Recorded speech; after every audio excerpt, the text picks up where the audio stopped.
1, 2, test, je répète, 1, 2, 1, 2, test, vous m'entendez, mais vous ne me voyez pas. C'est tout à fait normal parce que nous allons aujourd'hui parler de micro-cravates et plus précisément de ces micro-cravates qui sont les Holyland Lark M2. Et donc du coup, à travers cette vidéo, je vais vous faire une review de ces petits micro-cravates à moins de 200 €. Vous donner objectivement tout ce que je pense de ces micros parce que je ne suis pas sponsorisé par la marque Holyland. Ils m'ont ni demandé de faire une vidéo sur leurs produits, ni envoyer les micros. C'est moi qui ai acheté avec mes propres moyens. Donc si jamais je vous ai convaincu que ces micros peuvent vous intéresser pour un usage professionnel ou même personnel, n'hésitez pas à passer par le lien en description, c'est un lien affilié.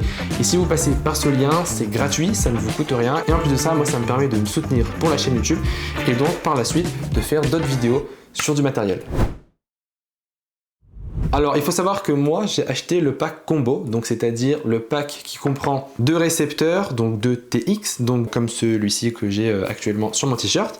Donc d'ailleurs, le son que vous entendez à travers cette vidéo, c'est avec les micros Holyland Lark M2. Il y a aussi la présence d'un récepteur pour caméra, mais surtout, ce qui est intéressant, c'est que dans ce pack combo, vous avez des récepteurs pour téléphone. Donc vous avez de l'USB-C et du Lightning, ce qui peut être assez intéressant pour de l'usage personnel. Il y a en plus de ça la case qui va du coup permettre de recharger les transmetteurs et aussi de recharger le récepteur. Dans ce pack, il y a également deux bonnettes anti-vent, un câble USB-A to USB-C, une prise jack, donc ça c'est parfait si vous avez une caméra comme moi. Et ensuite, vous avez la possibilité d'attacher votre transmetteur, votre micro-cravate de la façon dont vous voulez. Donc soit vous l'attachez comme moi avec un aimant que vous mettez en dessous le t-shirt et du coup ça vient se coller automatiquement entre le t-shirt et vous. Mais vous avez aussi la possibilité d'utiliser des petits clapets qui sont eux aussi aimantés. Mais ce que je trouve super esthétique, c'est les petits colliers. Alors après, il faut voir en fonction de quel usage vous allez pouvoir utiliser ces micros, parce que si vous courez, ça va sûrement taper contre votre torse et ça va pas forcément être très qualitatif au niveau du son. Mais en tout cas, je trouve ça plus ou moins esthétique et plutôt sympa d'avoir mis un collier. Donc par exemple, pour des gens qui font de l'interview ou de la face caméra comme moi ici, eh bien vous pouvez mettre le petit collier autour du cou et vous aurez du coup un look assez sympa pour votre micro. Après, vous allez retrouver aussi des stickers donc pour personnaliser vos micro-cravates. Donc par exemple, ça peut être assez intéressant dans certaines situations, surtout si vous voulez camoufler le plus possible vos micros. Moi là aujourd'hui, je l'ai pas fait, mais j'aurais très bien pu mettre un stickers blanc sur mon t-shirt pour du coup camoufler encore plus le micro-cravate. Vous avez aussi la possibilité de mettre des emojis, ce qui peut être assez rigolo. Donc voilà pour tout ce que vous avez dans le pack combo. Moi je trouve que déjà la case ici, elle est plutôt esthétique. En plus de ça, elle est plutôt robuste. C'est assez sympa de savoir que c'est de la bonne qualité. Et puis, c'est assez pratique le côté aimantable. Je sais pas si ça se dit, mais le fait que du coup les transmetteurs sont aimantés et du coup viennent se recharger directement dans la case. Donc après, vous pouvez recharger la case via USB-C avec une prise secteur et à ce moment-là, du coup, le récepteur et vos transmetteurs seront en train de charger. Donc ces micros, je les ai achetés sur Amazon et j'ai donc acheté le pack combo. Mais si par exemple vous n'avez pas l'utilité d'avoir des micros pour une caméra mais juste pour votre téléphone, c'est possible d'acheter principalement le pack pour le téléphone et du coup en version Lightning ou alors en USB-C. Mais également vous pouvez acheter uniquement le récepteur pour la caméra et pas forcément du coup les adaptateurs pour les téléphones. Moi j'ai pris le pack combo, comme ça je suis sûr que si un jour je dois vlogger avec mon tel, j'aurai un bon son parce que j'aurai les adaptateurs avec le téléphone. Au niveau des caractéristiques, il y a marqué comme quoi les micros pouvaient durer 40 heures. Donc ça, après, c'est à vérifier. Personnellement, j'ai jamais utilisé un micro aussi longtemps.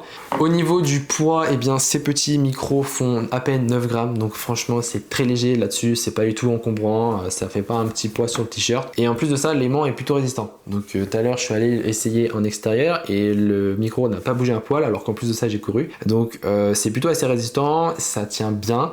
Et c'est pas du tout lourd. Et au niveau de la portée, c'est soi-disant sur le papier 300 mètres maximal. Personnellement, j'ai été essayer en extérieur. Je vous laisse avec les rushs, mais je suis pas forcément convaincu. Bon, me voilà du coup en extérieur. J'ai placé la bonnette anti-vent parce que ça souffle quand même pas mal aujourd'hui. Force est de constater qu'il y a pas mal de vent.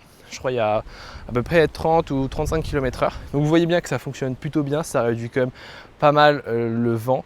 Et on m'entend plutôt parfaitement. Bon, certes, la mouflette prend un petit peu de place, ça se voit, c'est assez visible. Mais voilà, c'est pas trop dérangeant. Après, si vous mettez des habits noirs, ça se verra pas du tout. Mais voilà du coup le rendu que ça peut donner en extérieur. Et ça en plus sans avoir réduit le bruit. Donc là, j'ai rien touché. J'ai juste branché le récepteur sur mon téléphone, d'ailleurs en USB-C. Et voici le rendu que ça peut donner. Donc moi je trouve que c'est parfait si vous souhaitez juste en plus faire du vlog avec votre téléphone ou quoi que ce soit. Vous avez du coup, comme je vous ai dit, des récepteurs pour USB-C, pour Lightning aussi si vous avez des iPhones qui datent avant l'iPhone 15. Donc là je vais faire un petit test. Je vais mettre mon téléphone là-bas. Je vais partir dans cette direction. Donc il y a à peu près une centaine de mètres. Et on va voir si je capte en fait bien ou pas le signal. Parce que c'est marqué sur le papier qu'il y avait 320 mètres. Ça pour le coup, jamais essayé. Donc c'est une première. Voilà, hein. Aujourd'hui je vous ai dit que j'étais pas sponsor par le micro ou quoi que ce soit. Et du coup vous allez pouvoir déduire la qualité du son même à une centaine de mètres. C'est parti. Donc voilà, là je place le téléphone sur le trépied miteux qui est mon sac. Mais du coup je vais aller dans cette direction. Donc je vais courir un petit peu, comme ça aussi vous allez pouvoir déduire la qualité du son même en courant. Donc là il y a double vent, à la fois le vent de la nature et le vent que je génère en courant. Et donc si je m'arrête ici, normalement ça devrait être plutôt performant. Je crois pas que vous me voyez encore. Peut-être, je sais pas trop. Mais voilà, je suis ici. Bon, vous voyez bien du coup que sur les rushs que je vous ai montré, la qualité du signal à longue distance, j'étais à peine à 100 mètres je crois ou 150 mètres, eh bien n'était pas forcément incroyable. Bon certes il y avait de l'interférence avec les arbres et puis il faisait pas forcément très beau, il faisait un petit peu humide donc ça peut jouer aussi. Mais le problème c'est que 300 mètres, je sais pas où ils les ont trouvés. Alors ces petits micros ils présentent aussi des petits tips. Il y en a deux que j'ai trouvé assez intéressants à vous partager et notamment surtout avec le téléphone. Donc le premier en fait c'est si vous appuyez sur le bouton jaune 2 fois, et bien en fait ça va enclencher la vidéo. Donc par exemple si vous branchez le récepteur à votre téléphone, que vous appuyez 2 fois sur le bouton jaune, et bien ça va automatiquement lancer la vidéo et arrêter la vidéo. Moi je trouve que c'est assez pratique, surtout si vous faites du vlog ou si par exemple vous faites de la face caméra, ça vous évite de vous déplacer, d'appuyer sur le bouton rec, de potentiellement bouger l'angle de la caméra, ce qui peut être assez contraignant. Donc moi je trouve que c'est plutôt intéressant que quand on appuie 2 fois, et bien ça va lancer la vidéo. Par contre ce petit tips d'allumer ou d'éteindre la vidéo, ça ne marche que avec les téléphones, ça ne marchera pas avec la caméra. Et si on appuie qu'une fois, et bien je vais vous montrer tout de suite. Hop, c'est le son qu'on peut obtenir bien, avec la réduction du bruit environnant. Donc là, on entend juste ma voix, il y a juste le micro qui capte ma voix, tout ce qui est bruit environnant, on va moins l'entendre. Normalement, vous entendez moins l'écho dans la pièce. Et honnêtement, je trouve que c'est plutôt performant. Voilà, on n'a pas forcément une voix robotique, parce qu'aujourd'hui, vous pouvez aussi le faire avec les intelligences artificielles ou par exemple sur certains logiciels comme DaVinci Resolve, où vous allez réduire le bruit. Mais si vous faites ça, des fois, ça va avoir une voix robotique qui est pas forcément naturelle et pas du tout agréable à l'écoute. Donc là, je trouve que c'est plutôt bien géré. Et hop, si je réappuie du coup hop, sur le bouton jaune, là, eh bien, c'est la voix avec le bruit environnant. Pour savoir si vous êtes en réduction de bruit ou pas, en fait, c'est assez simple. Quand la lumière est bleue, ça veut dire que la réduction de bruit est désactivée. Quand la lumière est verte, ça veut dire qu'elle est activée. Donc dans ce pack combo, les récepteurs et les transmetteurs sont déjà connectés, appareillés entre eux. Quand les lumières vont clignoter en bleu, c'est que ça va rechercher la connexion entre le récepteur et le transmetteur. Et une fois que c'est connecté, les lumières bleues restent fixes. En plus, ce qui est assez intéressant, c'est que sur les récepteurs caméra ou même téléphone, vous avez la lumière attribuée à chaque transmetteur. Donc par exemple, si vous avez les deux transmetteurs, vous aurez les deux lumières. Et si vous avez juste un transmetteur, vous aurez qu'une lumière sur deux. Ok, alors pour qui je préconise ce genre de micro?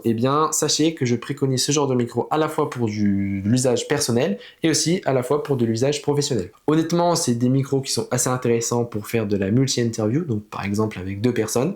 Comme ça, vous aurez du coup 2 transmetteurs pour un récepteur, ce qui est assez pratique. Et en plus de ça, ce qui est assez intéressant, c'est que vous aurez la même qualité si vous mettez le récepteur sur votre téléphone ou sur une caméra. Donc par exemple, si vous n'avez pas le budget d'acheter une caméra, vous achetez au moins un bon micro, et là vous pourrez faire tout ce que vous voulez avec. Donc du coup voilà pour la fin de la présentation de ce micro Audient de l'Arc M2. Si jamais il vous a plu et que vous souhaitez l'acheter, n'hésitez pas à passer par mon lien. Et du coup via ce lien vous pourrez donc choisir plusieurs packs, le pack caméra, le pack combo, le pack pour Lightning ou le pack pour USB-C. Donc si jamais ce genre de vidéo où je vous présente du matériel le plus objectivement possible vous intéresse, n'hésitez pas à me le faire savoir en commentaire. Puis n'hésitez pas aussi à vous abonner si la vidéo vous a plu. C'était Tristan, je vous dis à la prochaine. Salut!